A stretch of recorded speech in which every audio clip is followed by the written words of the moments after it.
So part of the reason I'm doing it is, I was a senior executive in companies for most of my career, a 40-year career in information technology. But I've been serving on boards for over 25 years. So I understand when a board is doing its job and when a board is there as there for show, and that the executive director is running the show, not the board.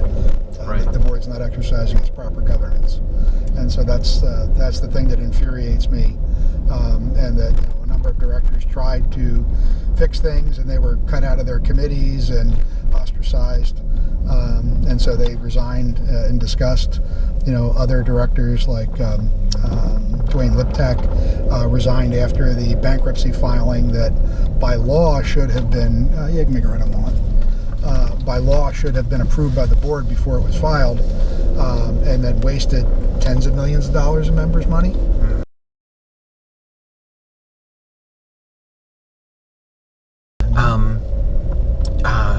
You were talking about why you want to get involved and have the transparency, and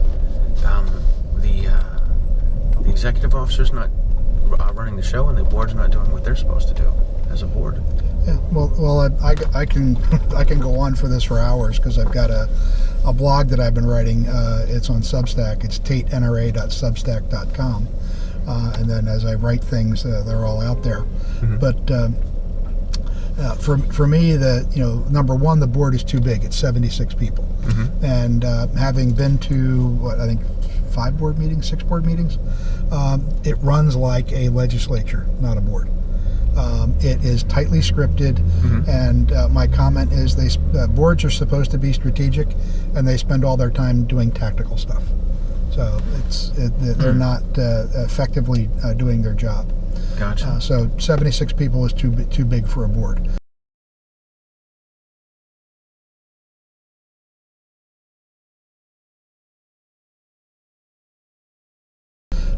Second is that to get onto the board, you basically need to be, to get through the nominating committee, you have to be proposed by an existing board member, and it's almost a loyalty test that if you're going to come on the board, you have to agree to let things be as they are. So the only way to get a reformer on the ballot is to run by petition of the members. Right. And so I got on the ballot 2020 by petition.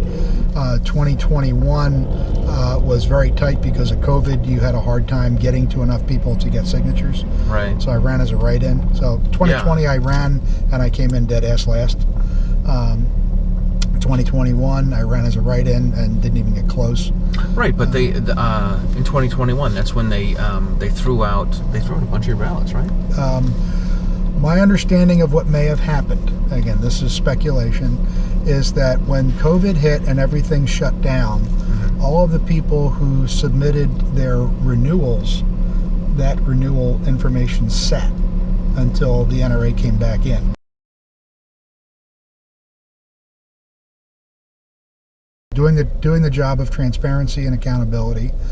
Part of it is boards really have 3 responsibilities: strategy, and to me the big challenge with the NRA is not being offensive to go after our rights. So everything, it's lawyer first and lawyer second. So it's all, and I think Jason May and his group do a phenomenal job with the ILA and working with legislatures and having relationships and working to keep the bad stuff off. But the NRA can only do so much. And a lot of these bad things are happening at the state level and the local level, and I think there needs to be better collaboration with state level organizations, because the NRA is very much a not invented here syndrome. So unless it comes from the NRA, they just don't do it.